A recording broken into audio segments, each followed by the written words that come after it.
Welcome to new lesson. कल के lesson में आपने सीखा था कि कैसे आप गूगल एड्स अकाउंट बना सकते हो। ये लेसन आपने इसलिए सीखा था, ये लेसन मैंने आपको इसलिए भेजा था क्योंकि कुछ दिन पहले मैंने आपको बताया था कैसे आप कीवर्ड रिसर्च कर सकते हो using Google ads keyword planner, right. तो कुछ लोगों के मैसेजेस आए थे हमारे पास कि भैया हम एडवर्ड अकाउंट कैसे बनाएं। इसी वजह से वो वीडियो मेरे को आपको भेजनी पड़ी।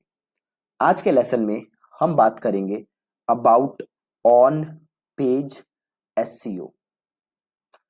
तो पहले मैं आज के लेसन में आपको एक ओवरव्यू दूंगा।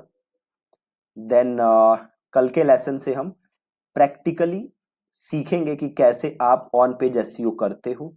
आज का लेसन जो है इसमें मैं आपको एक ओवरव्यू दूंगा अबाउट ऑन पेज एसईओ।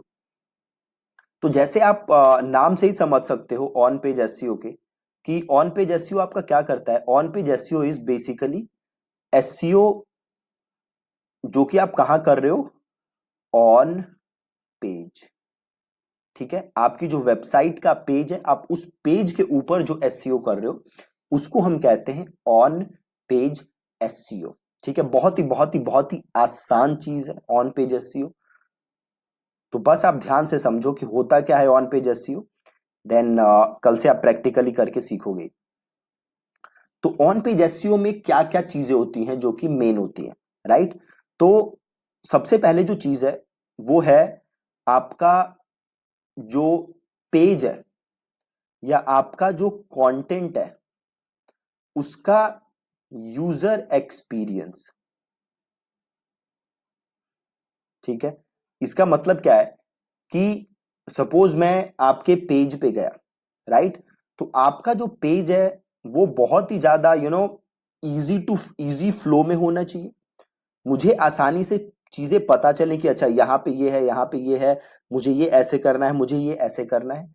सारी चीजें मुझे आसानी से समझ आए, कुछ ज्यादा क्लटर्ड ना हो, हौच पौच ना हो, राइट। अगर कोई लेमैन भी आपकी वेबसाइट पे जाता है तो वो सारी चीजें इजीली समझ पाए, उसी को हम कहते हैं यूजर एक्सपीरियंस। आपकी वेबसाइट की लोड स्पीड अच्छी होनी चाहिए, चीजें बढ़िया से स्ट्रक्चर्ड होनी चाहिए आपके पेज पे, राइट। आपने देखी होंगी जो पहले की वेबसाइट्स होती थी वो काफी हौच पौच होती थी, एक ही पेज पे ऐसा लगता था पता नहीं क्या क्या भर दिया है, राइट।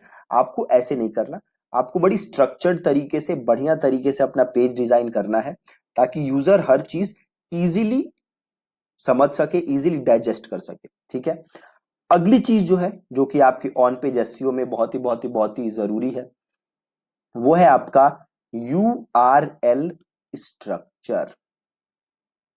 ठीक है जी, क्या है आपका यूआरएल स्ट्रक्चर। ठीक है, अब मैं आपको ये दिखाता हूं कि यूआरएल स्ट्रक्चर क्या होता है। तो सपोज करिए मैं एक सर्च करता हूं बॉडी बिल्डिंग सप्लीमेंट्स। ठीक है, मैंने सर्च मारा बॉडी बिल्डिंग सप्लीमेंट्स, आप देख रहे हो ऊपर कुछ एड्स आ रही हैं। अब मैं थोड़ा नीचे आ जाता हूं, यहाँ पे एक एड आ रही है, the 8 best supplements for strength athletes and body builders. ठीक है, अब इसे क्लिक करते हैं। अब आप ये देखो, ये देख रहे हो, ये होता है यूआरएल स्ट्रक्चर।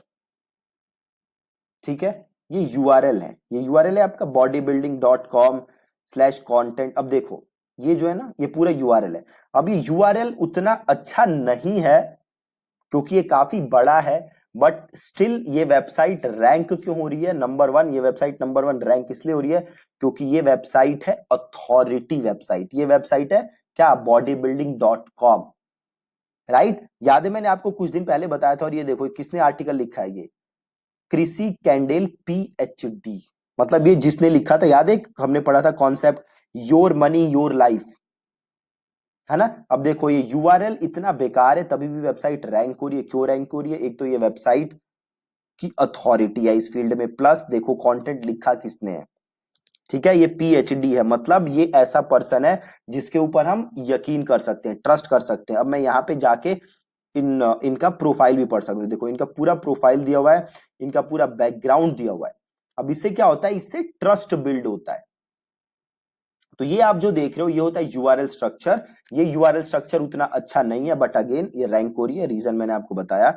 अब थोड़ा सा आप नीचे आ जाओ, अगेन ये देखो टॉप 50 बॉडी बिल्डिंग सप्लीमेंट। अब इसका देखो यूआरएल, अब अगेन ये भी देखो, ये भी यूआरएल स्ट्रक्चर बिल्कुल ही बेकार है, क्योंकि क्या आ रहा है bodybuilding.com/store/top50.htm। अब ये भी नहीं यहाँ पे लिखा कि ये टॉप 50 क्या है ना, तो टॉप 50 सप्लीमेंट्स लिखा होता तो ज्यादा अच्छा होता, बट ये उतना अच्छा नहीं है। आपको कोशिश करना है कि जो भी आपका यूआरएल हो वो क्या होना चाहिए, हमेशा हमेशा हमेशा आपका जो यूआरएल है वो हमेशा होना चाहिए एक तो रीडेबल, है ना, कि लोग उसे आसानी से पढ़ सकें। दूसरा क्या होना चाहिए, कीवर्ड रिच, कि उसके अंदर आपका कीवर्ड होना चाहिए। तीसरा क्या होना चाहिए, शॉर्ट होना चाहिए, नॉट टू लॉन्ग, ठीक है, ज्यादा बड़ा नहीं होना चाहिए, छोटा होना चाहिए, ठीक है। अगली चीज, कभी भी यूआरएल के अंदर अंडरस्कोर यूज नहीं करना, हमेशा क्या यूज करना है, हाइफन, कभी भी अंडरस्कोर यूज नहीं करना है, हमेशा यूज करना है हाइफन। तो थोड़ा सा और नीचे आओ और देखो वेबसाइट्स होंगी, देखो यहाँ पे है the 6 best supplements to gain muscle. अब ये देखो, ये जो है यूआरएल ये काफी अच्छा है, सप्लीमेंट्स फॉर मसल गेन।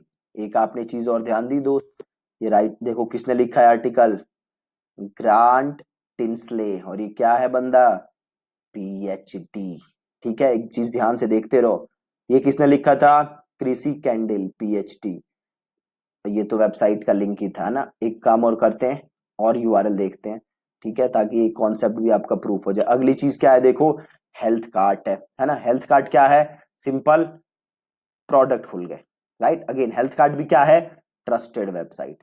अगली देखो क्या है, top10subs.com, इसमें क्या है, ये नॉर्मल बॉडी बिल्डिंग रिव्यू है। अब ये देखो, ये बहुत ही अच्छी वेबसाइट है जिससे आप काफी चीजें सीख सकते हो। और एक चीज देखो यहाँ पे भी, ये देखो क्या है, ये जो बंदा जिसने ये वाला लिखा है, अगेन ये बंदा भी क्या है, इस बंदे के पास, या ये कोई लेडी है, Anna Riesdrop is a registered dietitian nutritionist with 11 year experience in the field of nutrition and diabetes. क्या बताओ, आप इन पे ट्रस्ट कर सकते हो, नहीं कर सकते, बिल्कुल कर सकते हो। तो अगेन यहाँ पे भी क्या चीज प्रूव हो गई, कि आपके पास अथॉरिटी होनी चाहिए अगर आप ऐसा कंटेंट लिख रहे हो, ठीक है। तो अभी तक क्या चीज सीखा आपने, जो आपने योर मनी योर लाइफ के बारे में सीखा था, वो भी कॉन्सेप्ट यहाँ पे प्रूव हो गया दोबारा, ठीक है। प्लस यूआरएल स्ट्रक्चर कैसा होना चाहिए, तो रीडेबल होना चाहिए, प्लस कीवर्ड होना चाहिए आपका उस यूआरएल के अंदर, प्लस ज्यादा लंबा नहीं होना चाहिए, प्लस कभी भी अंडरस्कोर यूज नहीं करना है कीवर्ड के अंदर, ठीक है। आगे के लेसन में मैं आपको प्रैक्टिकली करके दिखाऊंगा कि एक कैसे आप सेट करते हो। आज जस्ट आप समझ लो कि यूआरएल स्ट्रक्चर होना कैसे चाहिए। तो पहला पेज कंटेंट आपका कैसा होना चाहिए, यूजर एक्सपीरियंस अच्छा होना चाहिए। दूसरा यूआरएल स्ट्रक्चर। अब तीसरी चीज क्या है, तो तीसरी चीज है आपका साइट का, जो आपका वेब पेज है उसका टाइटल टैग्स, ठीक है। क्या है, टाइटल टैग्स। अभी टाइटल टैग्स क्या होते हैं, बड़े ध्यान से देखना, 10 सेकंड के अंदर समझ जाओगे। मैंने सर्च क्या किया है, बॉडी बिल्डिंग सप्लीमेंट, ठीक है। ऐड हटा देते हैं, गूगल मैप हटा देते हैं, बाद में बात करेंगे गूगल मैप्स की। बॉडी बिल्डिंग सप्लीमेंट्स, यहाँ पे क्या है, 8 best supplements for strength athletes and body building. मतलब देखो बॉडी बिल्डिंग भी है और सप्लीमेंट्स भी है। ये देखो क्या है, अगेन देखो सर्च किया था बॉडी बिल्डिंग सप्लीमेंट्स, इसमें भी क्या है, क्या वर्ड यूज हो रहा है, ये जो है ब्लू कलर का लिंक आ रहा है आपका, इसमें क्या आ रहा है, देखो बॉडी बिल्डिंग भी आ रहा है, सप्लीमेंट्स भी आ रहा है, बिल्कुल आ रहा है। ये देखो क्या है, again 6 best supplements to gain muscles, है ना, वही बॉडी बिल्डिंग सप्लीमेंट्स। अगेन ये देखो सर्च क्या किया था, बॉडी बिल्डिंग सप्लीमेंट्स, यहाँ पे तो पूरा कीवर्ड ही आ रहा है बॉडी बिल्डिंग सप्लीमेंट्स। इसको हम क्या कहते हैं, टाइटल टैग। ये देखो 8 best supplements for body building, है ना, इसे हम क्या कहते हैं, अगेन टाइटल टैग। ये देखो body building India by 100% original supplements, ये क्या होता है आपका टाइटल टैग, ठीक है। अगली चीज, अब देखो टाइटल टैग लिखते समय आपको क्या कोशिश करनी है, टाइटल टैग लिखते समय हमेशा ये कोशिश करनी है कि जो भी आपका कीवर्ड है वो आपके टाइटल के अंदर आए। क्या कोशिश करनी है? जो भी आपका कीवर्ड है वो टाइटल के अंदर आए, ये आपको कोशिश करनी है जब भी आप टाइटल अपना लिखोगे। कैसे लिखोगे ये मैं आपको सिखाऊंगा आगे के लेसन में। टाइटल टैग के बाद क्या चीज आती है? टाइटल टैग के बाद एक चीज आती है मेटा डिस्क्रिप्शन। मेटा डिस्क्रिप्शन क्या है जी? देखो, ये आपने देखा, ये क्या था? Title tag. अब इसके नीचे ये जो लिखा आ रहा है ना, ये क्या है? Meta description. ठीक है, ये क्या है? Meta description. अब देखो, मेटा डिस्क्रिप्शन का आपके रैंक होने में डायरेक्ट कोई इंपैक्ट नहीं है। ठीक है, मेटा डिस्क्रिप्शन का आपके रैंक होने में डायरेक्ट इंपैक्ट नहीं है।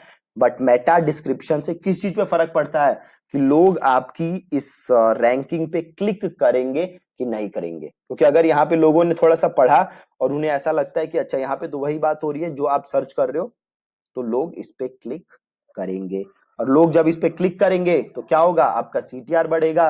गूगल को लगेगा भैया ज्यादा से ज्यादा लोग आपके सर्च पे क्लिक करते हैं, आपके रिजल्ट पे क्लिक करते हैं, तो आपको और बूस्ट देगा गूगल। ठीक है, तो ये होता है हमारा मेटा डिस्क्रिप्शन। अगेन आपको कोशिश करनी है कि जो भी आपका कीवर्ड है जिसके लिए आप रैंक करना चाहते हो वो आपके मेटा डिस्क्रिप्शन के अंदर आए। अगेन करना कैसे है आप ये सीखोगे आगे जाके। अगली चीज क्या होती है? Heading tags. ठीक है, ये बड़े टाइप के होते हैं, H1 tag, H2 tag, H3 tag. अब देखो ये हेडिंग टैग्स करते क्या है? मान लो आपने कोई ब्लॉग लिखा है ना, तो इस ब्लॉग की एक मेन हेडलाइन होगी जिसे आप कहोगे H1 टैग, है ना भैया, ये मेरे ब्लॉग की मेन हेडलाइन है। देन एक और हेडलाइन आप लिखोगे ना, उसको आप और समझाने की कोशिश करोगे। एक जो आपका मेन पॉइंट होगा ब्लॉग का, एक होगा ना मेन पॉइंट, जो मेन मेन चीजें होती है ना, बुलेट जो हम बनाते हैं जब आप आंसर लिखते हो, नोट्स बनाते हो, कुछ बुलेट्स बनाते हो, मेन मेन चीजें। तो एक और को आप क्या करोगे? H2 tag. अगली कोई और मेन चीज है, बुलेट पॉइंट है जिसे आप हाईलाइट करना चाहते हो, तो आपने उसे दे दिया H3 टैग, है ना। अब ये टैग देने कैसे हैं ये आप सीखोगे आगे के लेसन्स में। बस अभी आप ये समझ लो कि कुछ हेडिंग टैग्स होते हैं, है ना। हेडिंग टैग्स करते क्या है? ये आपका जो ब्लॉग है उसकी जो इंपॉर्टेंट चीजें हैं बेसिकली उसको आप हाईलाइट करते हो through heading tags. Again heading tags कैसे लिखनी है ये आप आगे के लेसन्स में सीखोगे, अभी बस आप एक ओवरव्यू समझो। अगली चीज क्या है? अगली चीज है इंटरलिंकिंग। ठीक है जी, इंटरलिंकिंग। अभी इंटरलिंकिंग क्या होती है देखो, एक सेकंड में आप समझ जाओगे। सपोज करो ये मैंने क्लिक किया द 8 बेस्ट सप्लीमेंट्स, ये जो रिजल्ट था। अब मैं नीचे आया, थोड़ा नीचे आते हैं। अब ये देखो ये कुछ लिखा हुआ है ना, क्रिएटिन सप्लीमेंटेशन। अब अगर इसको मैं क्लिक करूं तो नया पेज खुल जाएगा। ठीक है, नया पेज खुल गया। तो यहां पे क्या किया हुआ है? इंटरलिंकिंग। इन्होंने अपने दूसरे पेजेस को इस ब्लॉक के अंदर किया हुआ है लिंक। और ये जो आप देख रहे हो ना, जो ये लिखा हुआ दिख रहा है क्रिएटिन सप्लीमेंटेशन, इसको हम क्या कहते हैं? इसको हम कहते हैं हाइपर टेक्स्ट। ठीक है, इसको हम क्या कहते हैं? Hyper text. और ये जो क्लिक होके आ रहा है ये क्या था? ये था इंटरलिंकिंग। ठीक है, ये था इंटरलिंकिंग। और थोड़ा सा नीचे आ जाओ, देखो ये कफीन, ये क्लिक करूं अगर मैं तो नया पेज खुल जाएगा। तो ये क्या है? इंटरलिंकिंग। ठीक है जी। तो जब भी आप अपना ब्लॉग लिखोगे तो आपको अपने बाकी कंटेंट को क्या करना है? इंटरलिंक करना है। ठीक है, कैसे करना है अगेन आप सीखोगे। अगली चीज क्या करनी है आपको? Image optimisation. मतलब आपको अपनी इमेजेस को भी ऑप्टिमाइज करना है ताकि वो गूगल के सर्च रिजल्ट में आ जाएं। फॉर एग्जाम्पल मैं अगर वापस जाऊं और बॉडी बिल्डिंग सप्लीमेंट मैंने क्लिक मारा, यहां पे देख रहे हो इमेजेस आ रहा है। अब अगर मैं इमेजेस पे जाऊं तो यहां देखो मुझे काफी सारी इमेजेस नजर आ रही हैं। राइट। तो मुझे अपने इमेजेस को ऐसे ऑप्टिमाइज करना है कि वो गूगल के सर्च रिजल्ट के अंदर आए। ठीक है, तो जो आपका ऑन पेज ऑप्टिमाइजेशन है उसकी ये कुछ मेन चीजें हैं जो कि आपको ध्यान रखनी है। ये इन सब का ओवरव्यू था। एक दो और छोटी छोटी चीजें हैं इसके अंदर जो कि हम जब कल के लेसन से प्रैक्टिकली करना सीखेंगे तो उस दौरान हम सीख लेंगे। ठीक है, ये था एक ओवरव्यू जो कि मेन चीजें आती हैं ऑन पेज एसईओ में। कल से हम इसको प्रैक्टिकली करना सीखेंगे कि कैसे सारी चीजें करनी है, कैसे आपका पेज का स्ट्रक्चर होना चाहिए, प्रैक्टिकली कैसे करना है वो हम सीखेंगे कल के लेसन में, कल के लेसन से। बट उसके पहले आपको एक पता होना चाहिए कि चीजें होती क्या हैं और क्या क्या होती हैं। ठीक है, so that's it from today's lesson. Thank you so much for watching this video.